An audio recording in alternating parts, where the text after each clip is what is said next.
como mamá he tenido experiencias muy desagradables en el ambiente escolar con la maestra de educación especial. Entonces, me gustaría, yo siempre he dicho que siempre que hay un problema, hay una solución. Entonces, me gustaría como padre, como miembro de aquí de la ciudad de Santa Ana, buscar una solución para que podamos trabajar en equipo, tanto maestros, padres, comunidad y ustedes, por como le digo, no todo a veces es éxito, no todos los papás quisiéramos tener que nuestros hijos fueran exitosos, pero a veces hay hijos que tienen problemas y necesitamos que como padres nos escuchen ustedes y que nos abran la puerta para crear una comunidad y una alianza para poder trabajar en equipo. Gracias.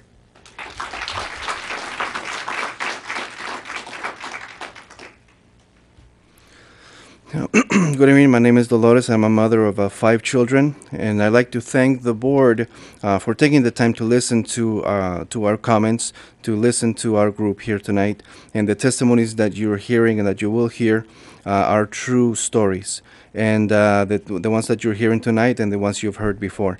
And as a parent, we'd like to continue this collaboration and work together and create a committee of parents, of teachers, the board members, and the community so we can continue working on this. And like I said, I have 5 children, and I'd like all my children to be like my first child, who just 2 weeks ago graduated from Fullerton, Cal State Fullerton, 2 weeks ago. But with my youngest, I've had problems. He has hyperactivity in school, and when in school, he's had some problems. The school has opened the door, but I've had some bad experiences with one special education teacher. And I'm a person that believes that where there's a problem, there's always a solution. So let's work together as parents, as teachers, parents, community, and with you to find solutions. And I know not everything can be a success. Sometimes problems come up, so let's work together to find a solution. Thank you. Dr. Narji, if I may, with that one with a parent, is that something that she can talk to Dawn about if that's a Buenas tardes. Okay, un momento, Sorry. por favor. Yeah. What's your question? The question is that, you know, she's expressing a concern with a particular teacher. With that something that we would want to follow up with? Mhm. Dawn. Okay. She wanted to know what if you talked about her. Does she need to see somebody right now? At this point, Dr. Miller, who would you like to follow up with the parent? ¿De qué año es? Okay. Okay.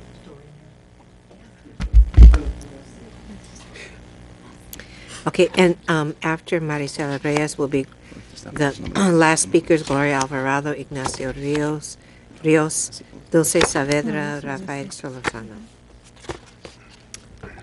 Okay. Buenas tardes, mi nombre es Maricela Reyes, soy madre también de aquí del Distrito Escolar de Santa Ana. Tengo 4 hijos. Yo quisiera compartir mi experiencia personal. Yo, cuando mi hijo estaba en primer grado, mi hijo tenía un problema de acoso constantemente, y uno de esos incidentes, mi hijo mordió a un niño en defensa. El director me llamó a la oficina y me pidió que firmara un papel. Yo no sabía que estaba firmando la expulsión y resultó que mi hijo fue expulsado.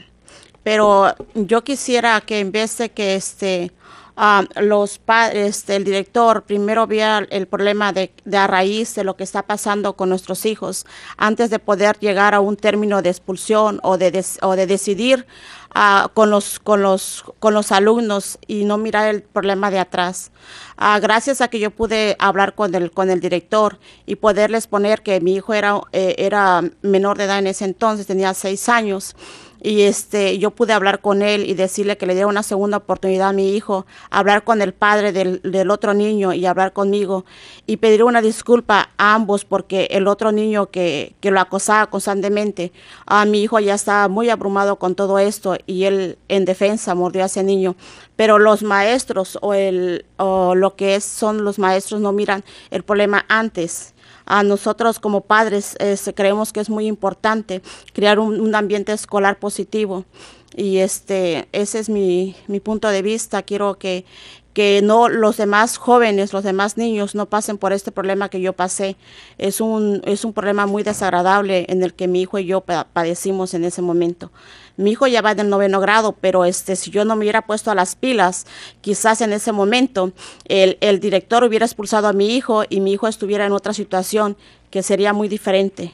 Yo pido que seamos importantes nosotros dentro de la escuela, que nos tomen en cuenta y crear un ambiente escolar positivo dentro de nuestra escuela.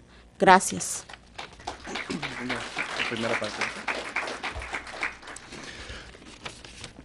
My name is Maria Reyes. I'm a mother of 4 children here at Santa Ana Unified, and I'd like to share a personal experience about one of my children. Another child was bothering him, was harassing him constantly, and because out of frustration, my son bit him back in self-defense. And then the principal called me to the school and asked me to sign some paper. I did not know that I was signing my son's own expulsion, so my son was to be expelled. And I asked to speak to the principal. I told him my son was only 6 years old. I asked for a second chance. I asked to speak to the other parent so I can apologize, and then we found out that the other child was harassing my son, and my son bit him back out of frustration because he didn't know what else to do. So as parents, we want a positive school climate, and we want this change because I don't want this other children to suffer what I went through. So my son is in 9th grade now, but I wonder what would have happened if I didn't act then and there, and then resolve the situation. My son would be in a very different position right now. So I'd like you to listen to the parents, because all parents want a positive school climate. Ignacio. Hello, my name is Ignacio Rios. I am part of the Santa Ana Boys and Men of Color, as well as the circle keeper at Spurgeon Intermediate for the Joven Noble curriculum. And as we can see, it's very important for our parents to be aware and informed about the disciplinary procedure within our schools. And one thing that I found through searching through the school websites was a lack of student handbook availability within the school websites. More specifically, for this disciplinary procedure, very few schools had their student handbook posted online. And within those few that did have their student handbook, many didn't have a specific disciplinary procedure present within the handbook, to where the student or a parent would know what would happen if a student did this, or what it would take for a student to be suspended or expelled. And of those as well, some weren't in Spanish, some just had an English version within their Santa Ana community. Many of our parents only speak Spanish and have a hard time with the English language, so it's something very important that we need to have. And I think most importantly, they weren't easy to find. I've been using computers all of my life, and I had extensively searched through the websites to find some sort of student handbook. So seeing how important it is for our parents and our students to be aware and be informed about the disciplinary procedures that the schools have, we asked the school board to collect and share publicly data on school discipline and alternatives on a semi-annual basis. Thank you.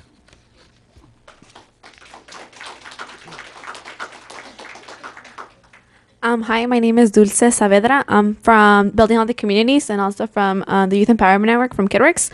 And I just want to thank you guys for meeting with the Building Healthy Communities Education Group throughout this week, and bring awareness to the school arrest and the presence of the school police on our campuses. I remember from middle school at Lathrop, I would see the police presence at our campus, and I don't think that's not helpful. It's actually pretty harmful for our students because it already makes us feel like criminals. It feels like it doesn't make us feel safe just because of previous incidents that have happened and how the police treat students when incidents do happen. We have seen that students, whenever they do misbehave, they are referred to the police, and once they're arrested, they actually fall into a system where they're either put into probation. Once they're in probation, the sharing of information actually can get some of our students deported. Last year, we actually saw that in 2003, 38 students were referred to detention by the school police, and whenever a student's arrested, it actually doubles when a student drops out of high school. So it's not helpful. We need to actually look into working together with the community and the school board and the Santa Unified School Police to see how we can reduce these arrests that are happening